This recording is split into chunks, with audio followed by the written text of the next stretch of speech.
नमस्कार, बहुत स्वागत है आपका हमारे खास कार्यक्रम काउंटिंग का काउंटडाउन में। मैं हूं आपके साथ सृष्टि मेहता। इस कार्यक्रम में हम आपको रूबरू कराएंगे स्ट्रांग रूम पर कड़े पहरे से। साथ ही आपको ये भी बताएंगे कि स्ट्रांग रूम होता क्या है और इसकी चाबी आखिर किसके पास होती है।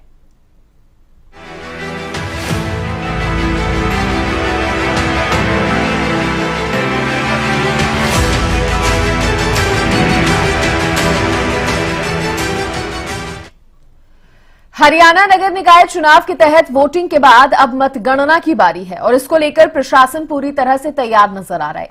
अधिकारी सीसीटीवी के जरिए खास नजर रख रहे हैं। रिपोर्ट देखिए।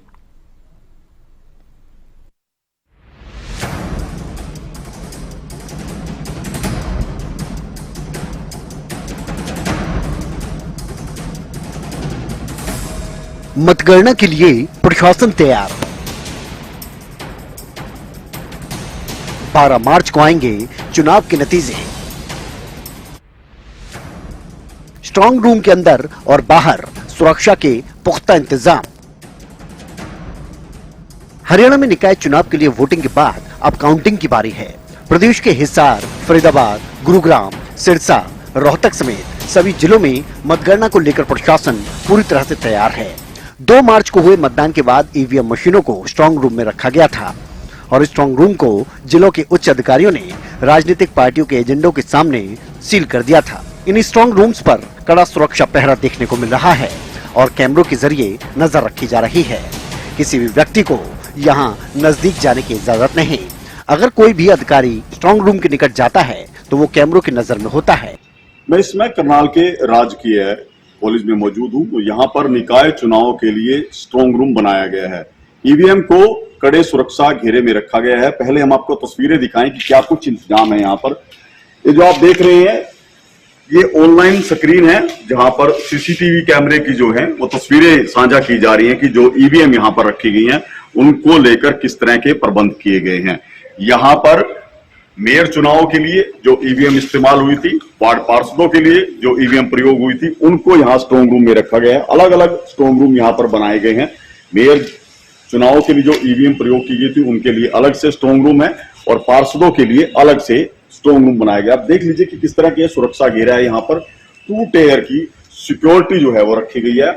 पहले सुरक्षा घेरे में हरियाणा आर्म्ड फोर्सेस के जवान हैं जो सशस्त्र हैं। उसके बाद दूसरा जो घेरा है वो हरियाणा पुलिस के जवानों का है और ऐसे में कड़े सुरक्षा प्रबंध है यहाँ पर कि किसी तरह की कोई भी चूक यहाँ पर ना हो, उसको देखते हुए कदम उठाए गए हैं। और यहाँ जो कैमरे लगे हैं उनको ऑनलाइन माध्यम से जो चुनाव पर्यवेक्षक हैं वो भी लगातार उनकी मॉनिटरिंग करते हैं कि किसी तरह की कोई भी गड़बड़ी की शिकायत यहाँ पर ना मिले। और इसके अलावा भी कुछ प्रबंध आप देख सकते हैं कि बैरिकेटिंग जो है खास रूप से की गई है यहाँ पर कि कोई भी व्यक्ति, कोई भी बाहरी व्यक्ति जो है स्ट्रांग रूम के आसपास ना जो है वो संपर्क में आए। इस तरह के कुछ प्रबंध किए गए हैं। इसके अलावा ये आप देख सकते हैं यहाँ पर जो फायर ब्रिगेड की गाड़ी यहाँ पर मौजूद है कि किसी तरह की यदि आपात स्थिति होती है तो उससे निपटने के लिए भी ये प्रबंध यहाँ पर स्ट्रांग रूम के लिए विशेष रूप से किए गए हैं। अब ऐसे में जो प्रत्याशी निकाय चुनाव में खड़े थे उनका भाग्य इन्हीं ईवीएम मशीनों में बंद है। 12 मार्च को यहीं पर ईवीएम मशीनें जो हैं वो खोली जाएंगी और उसके बाद तय होगा कि निकाय चुनाव में जनता ने किसको जीत का सेहरा दिया है। लेकिन तब तक ये बेहद जरूरी हो जाता है कि ईवीएम की सुरक्षा है वो पुख्ता रहे और वही इंतजाम किए गए हैं क्योंकि जिस तरह से ये ऑनलाइन स्क्रीन यहाँ पर रखी गई है तो जो भी प्रत्याशी हैं, उनके समर्थक हैं, वो भी आकर देख सकते हैं कि जो ईवीएम मशीनें यहाँ पर लाई गई थी वो पूरी तरह से सुरक्षित हैं, सेफ हैं, उनमें किसी तरह की कोई छेड़छाड़ नहीं की गई है। और इस बार ईवीएम को लेकर भी खास तरह के इंतजाम किए गए हैं क्योंकि जब 12 मार्च को खोला जाएगा तो उसके लिए भी एक सीक्वेंस बनाया गया है कि वार्ड के अनुसार, वार्ड संख्या के अनुसार ईवीएम लाई जा सके। उसी सिमेट्री के अंदर जो स्ट्रांग रूम है उसके अंदर ईवीएम मशीनों को रखा गया। तो ऐसे में कड़े सुरक्षा प्रबंध है और 12 मार्च तक इसी तरह के प्रबंध रहने वाले हैं। 12 मार्च को होने वाली मतगणना के लिए प्रशासन की तरफ से मतगणना हॉल के अंदर पूरे प्रबंध किए जा रहे हैं। बात फरीदाबाद की करें तो फरीदाबाद में 7 जगहों पर स्ट्रांग रूम बनाए गए हैं। फरीदाबाद में सभी वार्ड में 2 मार्च को सभी पार्षद उम्मीदवारों और मेयर उम्मीदवारों के लिए मतदान हुआ था। फरीदाबाद के अलग अलग विधानसभा में 12 मार्च को 7 जगहों पर मतगणना होती नजर आएगी। हम खड़े इस समय फरीदाबाद के सेक्टर 16 में और यहाँ पर आप देख सकते हैं कि जो पार्षद पद के जो उम्मीदवार हैं उनके लिए जो चुनाव हुए थे उसकी स्ट्रांग रूम यहाँ पर बनाई गई है। तमाम जो सीसीटीवी कैमरे हैं वो आपको नजर आ जाएंगे। आप देख सकते हैं कि सीसीटीवी खासतौर से लगाए गए हैं। कहीं ना कहीं लगातार जिस तरीके से सीसीटीवी की निगरानी में ये तमाम जो सुरक्षा है वो रखी गई है और साथ ही पुलिसकर्मी भी लगाए गए हैं और कहीं ना कहीं सुरक्षा लेयर 2 लेयर सुरक्षा यहाँ पर लगी हुई है। तो कहीं ना कहीं पुलिसकर्मियों को लगातार हिदायतें दी गई हैं कि यहाँ पर कोई भी व्यक्ति, बाहरी व्यक्ति अंदर नहीं आना चाहिए और कहीं ना कहीं लगातार आप देख सकते हैं कि वहां पुलिसकर्मी जो है आपको तैनात नजर आएंगे। अगर उस साइड कोई भी जाता है तो उसको तुरंत जो है यहाँ पर उसकी जांच की जाती है और जांच के बाद ही उसको अंदर जाने दिया जाता है। तो कहीं ना कहीं लगातार जिस तरीके से सुरक्षा व्यवस्था कड़ी है, तो हमारे साथ यहाँ इंचार्ज भी हैं जो स्ट्रांग रूम पर लगाए गए हैं। सर, क्या कुछ सुरक्षा व्यवस्था, किस तरीके की सुरक्षा व्यवस्था है? सर नमस्कार सर, यहाँ पर 2 लेयर सुरक्षा है सर, आगे जिले की सर और ईवीएम के पास सर अपनी IRB रिजर्व बटालियन सर। ये दो जगह पुलिसकर्मी लगाए, एक बाहर गेट पर हैं और एक यहाँ अंदर हैं। तो क्या काम है इनका दोनों का? सर आते ही वो महासंतरी आएगा, वो चेक करेगा सर।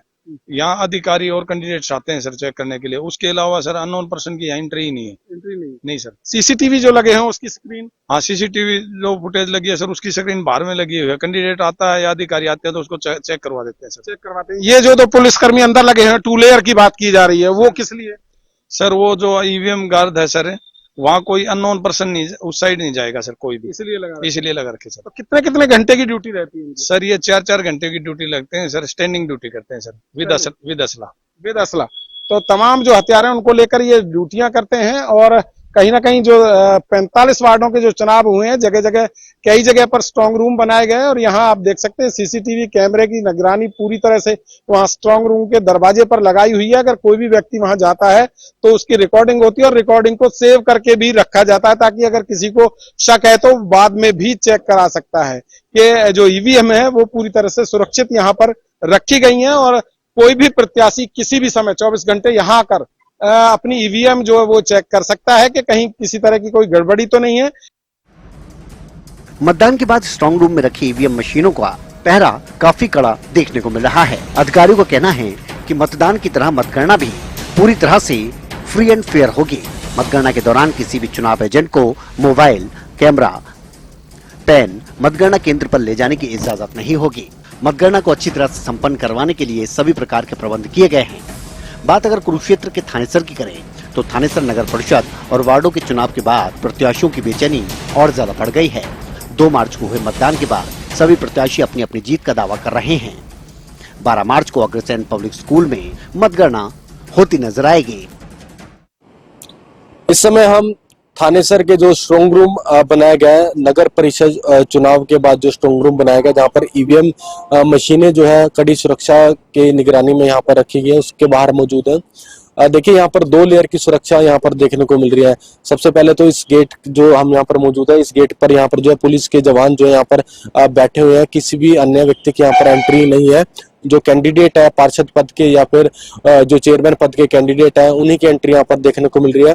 उसके बाद यहाँ आगे जहाँ पर ईवीएम मशीनें रखी गई है वहां पर जो है पुलिस के जो जवान वहां पर जो बैठे हुए हैं। किसी भी व्यक्ति को देखिए, जो व्यक्ति अगर जो कैंडिडेट आ भी रहा है ईवीएम को देखने के लिए, उसे उन्हें जो है सीसीटीवी कैमरों के माध्यम से दिखाया जा रहा है। कड़ी सुरक्षा के बीच जो है यहाँ पर ईवीएम मशीनें रखी गई है। और बात की जाए तो 2 तारीख को जिस तरीके से चुनाव हुआ था, शांतिपूर्ण तरीके से चुनाव पूरे प्रदेश के अंदर देखने को मिला और 12 तारीख को नतीजे जो है सामने आएंगे कि किसके सिर पर जो है ताज सजेगा। अलग अलग पार्टियों के द्वारा बहुत से दावे देखिए किए गए हैं। भारतीय जनता पार्टी की बात की जाए तो उनका कहना है कि इस बार जो है ट्रिपल इंजन की सरकार हरियाणा में बनके रहेगी।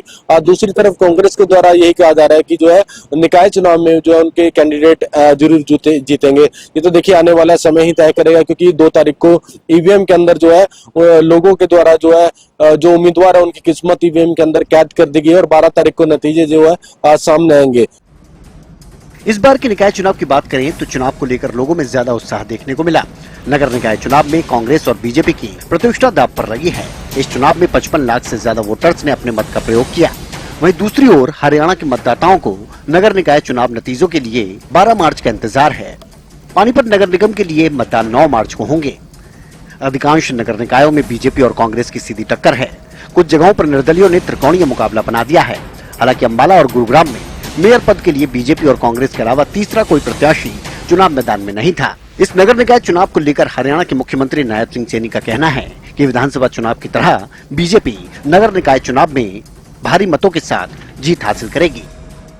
छोटी सरकार है और छोटी सरकार के अंदर जिस प्रकार के काम हमारे दैनिक जीवन के पड़ते हैं, हमारे बिजली की समस्या है, कोई पानी की समस्या है, या कोई सफाई से लेकर की समस्या है, या अन्य और कोई हमने प्लॉट के बारे में या हमारे कोई और स्थानीय जो समस्याएं हैं वो समस्याएं सरकार से जुड़ी हुई हैं। और मैं चाहूँगा कि आप एक ट्रांसपेरेंसी सरकार और जो डबल इंजन की सरकार है इसको ट्रिपल इंजन की सरकार बनाने का काम हाल के। दूसरी ओर जहां मतदान कम हुआ वहां के राजनीतिक विशेषज्ञों और प्रत्याशियों में भी चिंता देखने को मिल रही है। अब जब मतदान हो चुका है तो प्रत्याशी और उनके समर्थक 12 मार्च की मतगणना का इंतजार कर रहे हैं। इस बीच सभी उम्मीदवार अपने अपने आंकड़ों का आकलन भी कर रहे हैं और संभावित समीकरण बिठा रहे हैं। अब देखना होगा कि मतदान के बाद किसका भाग्य चमकता है और कौन निराश होता है। परिणाम आने तक प्रत्याशियों और मतदाताओं में उत्सुकता यूं ही बनी रहेगी। लोग अब चुनाव परिणाम को लेकर कयास लगाते दिखाई दे रहे हैं। मतदान कम होने को लेकर विशेषज्ञों का मानना है कि प्रशासन की ओर से इस चुनाव में जागरूकता अभियान काफी कम चलाया गया। इस कारण आम जनता में चुनाव को लेकर उत्साह कम देखने को मिला, जो आमतौर पर बड़े चुनावों में ज्यादा देखने को मिलता है। विपक्षी दलों की ओर से चुनाव प्रचार भी कमजोर रहा। आमतौर पर विपक्षी पार्टियां चुनाव प्रचार के जरिए मतदाताओं को जागरूक करने का काम करती हैं, लेकिन इस बार ऐसा नहीं हुआ।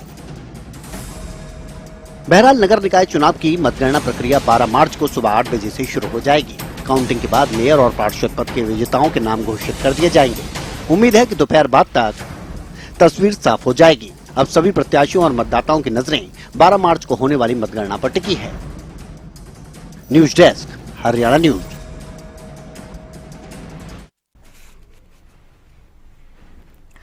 तो निकाय चुनाव के मतदान के बाद ईवीएम को स्ट्रांग रूम में रखा गया। वहीं अब आपको बताते हैं प्रशासन ने ईवीएम को स्ट्रांग रूम में किस तरह से सुरक्षित रखा है।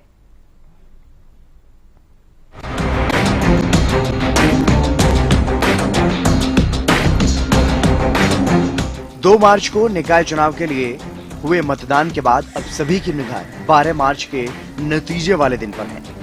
ऐसे में आज जानेंगे कि इतने लंबे समय तक ईवीएम कहां रखा गया है। ईवीएम जहां रहती है उसे स्ट्रांग रूम क्यों कहते हैं। साथ ही ये भी जानेंगे कि चुनाव आयोग वोटिंग के बाद ईवीएम को स्ट्रांग रूम में ही क्यों रखती है। वैसे जहां ईवीएम रखा जाता है उसे स्ट्रांग रूम कहते हैं। इसे स्ट्रांग रूम इसलिए कहते हैं कि एक बार मशीन अंदर चली जाए तो उसके बाद उस कमरे में कोई दूसरा नहीं जा सकता। विशेष परिस्थिति में उसे निर्वाचन अधिकारी से अनुमति लेनी पड़ती है। इसके बाद ही अकेले कोई शख्स अंदर नहीं जा सकता। हाँ, वोटों की गिनती के वक्त सुरक्षा कर्मियों के साथ और लोग जो अधिकृत हैं वो अंदर जरूर जा सकते हैं। इस समय मौजूद है सेक्टर 2 के सुषमा स्वराज कॉलेज में और आप देख सकते हैं जो यहाँ पे स्ट्रांग रूम है वह बनाया गया हुआ है। आप प्रत्याशी थे, उनकी जो किस्मत है यहाँ ईवीएम में कैद है और आप देख सकते हैं किस तरीके से जो स्ट्रांग रूम है यहाँ पे बनाया गया हुआ है। तमाम जो सिक्योरिटी के इंतजाम हैं यहाँ पे किए गए हैं। चप्पे चप्पे पे जो पुलिस बल है वह मौजूद है। इसके अलावा सीसीटीवी भी चारों तरफ यहाँ पे लगाए गए हैं। आप देख सकते हैं किस तरीके से चारों तरफ से जो स्ट्रांग रूम है उसको जो जाली है उससे कवर किया गया है और तमाम जगह जगह पे जो सीसीटीवी से निगरानी रखी गई है ताकि किसी भी अगर कैंडिडेट को कोई शिकायत होती है तो उसे सीसीटीवी चेक करा दिया जाए। हमारे साथ सिक्योरिटी इंचार्ज भी मौजूद है। क्या नाम है आपका? मेरा अमित यादव नाम है। अमित जी, किस तरीके की सिक्योरिटी अब की बार की गई है स्ट्रांग रूम के लिए? स्ट्रांग रूम के लिए 2 लेयर की सिक्योरिटी कर रखी है सर।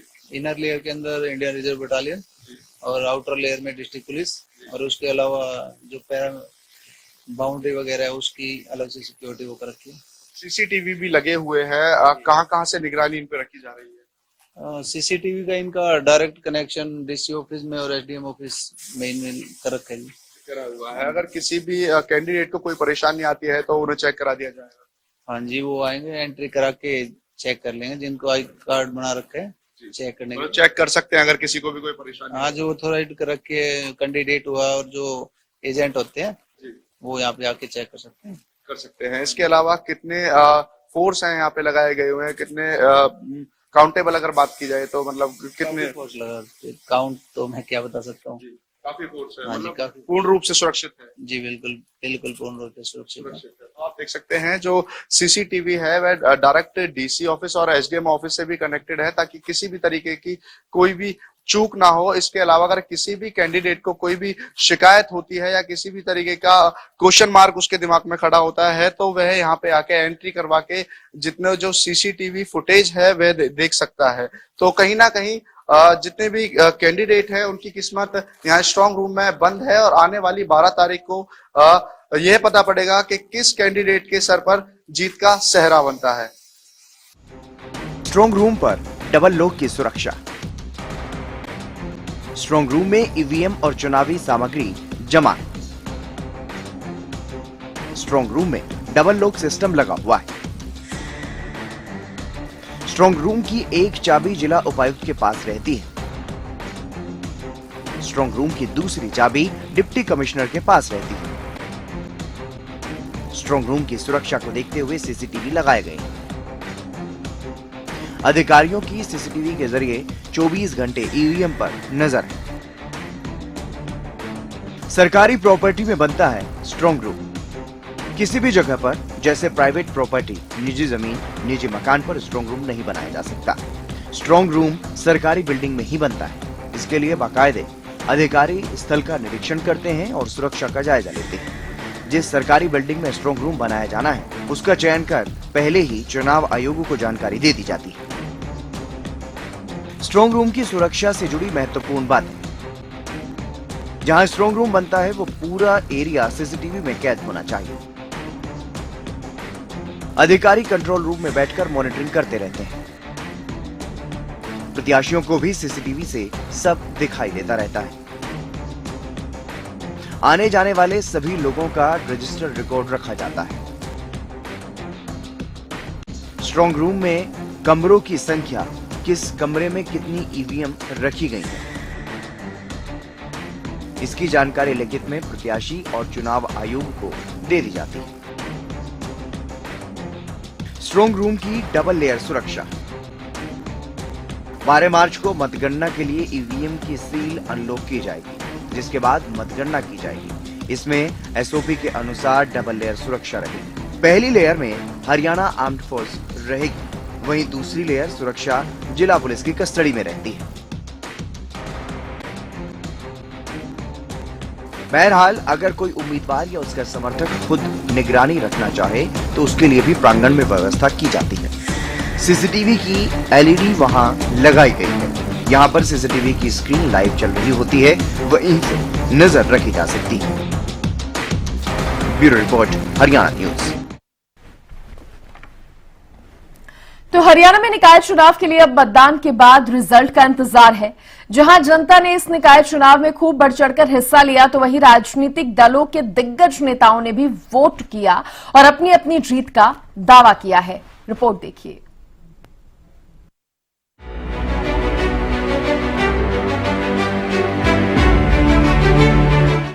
निकाय चुनाव के नतीजों का इंतजार। किसकी बनेगी छोटी सरकार? 12 मार्च को किसका होगा मंगल? हरियाणा में निकाय चुनाव को लेकर मतदान के बाद अब सभी को नतीजों का इंतजार है। इस बार जनता ने बढ़ चढ़कर लोकतंत्र के इस खास पर्व में हिस्सा लिया है और अपने मत का इस्तेमाल किया है। साथ ही इस दौरान दिग्गजों ने भी अपने अपने क्षेत्र में मतदान किया और जीत का दम भरा। तो वहीं हरियाणा के मुख्यमंत्री नायब सैनी भी निकाय चुनाव में बीजेपी की जीत को लेकर पूरी तरह से आश्वस्त हैं। साथ ही उन्होंने कांग्रेस के नेताओं पर जमकर निशाना साधा है।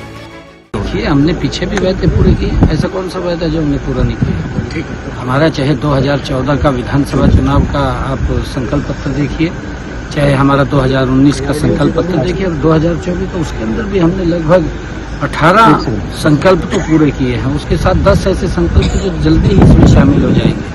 21 संकल्प हमने इस संकल्प पत्र में लिए हैं स्थानीय निकाय को लेकर के, और वो 21 संकल्प पत्र भी पूरे करना ये हमारी सरकार की गारंटी है। देखिए, कांग्रेस के अंदर जिस प्रकार का आपस में द्वेष और उनका आपस का झगड़ा है, और क्योंकि वो बातें करते हैं हवाई, ग्राउंड पे कुछ है नहीं कांग्रेस का। कांग्रेस ने लंबे समय तक देश के ऊपर शासन किया है और देश के लोगों की अपेक्षाओं के ऊपर वो काम नहीं कर पाए और लोगों ने उनको नकार दिया है। आज भारतीय जनता पार्टी नरेंद्र मोदी जी के नेतृत्व के अंदर जिस प्रकार का देश गति से आगे बढ़ा है, आज हर व्यक्ति इस बात की चर्चा भी करता है, इस बात की प्रशंसा भी करता है कि मोदी जी के नेतृत्व में भारत बदला है और हरियाणा बदला है। आदरणीय प्रधानमंत्री जी का जो विजन है कि 2047 तक विकसित राष्ट्र बनाने का, तो देश प्रदेश के लोग और ये सरकार उसमें अपनी अहम भूमिका अदा करेगी। बहरहाल प्रदेश की जनता ने अपना फैसला सुना दिया है और अब 12 मार्च को जब ईवीएम खुलेगी तो प्रत्याशियों की किस्मत का फैसला भी हो जाएगा। 12 मार्च को ये साफ हो जाएगा कि किसके दावे और किसके वादे जनता को भाए और छोटी सरकार का ताज किसके सर सजेगा। Bureau report, Haryana news. चलिए यहाँ रुक रहे हैं एक छोटे से ब्रेक के लिए, फौरन हाजिर होंगे, आप बने रहिए।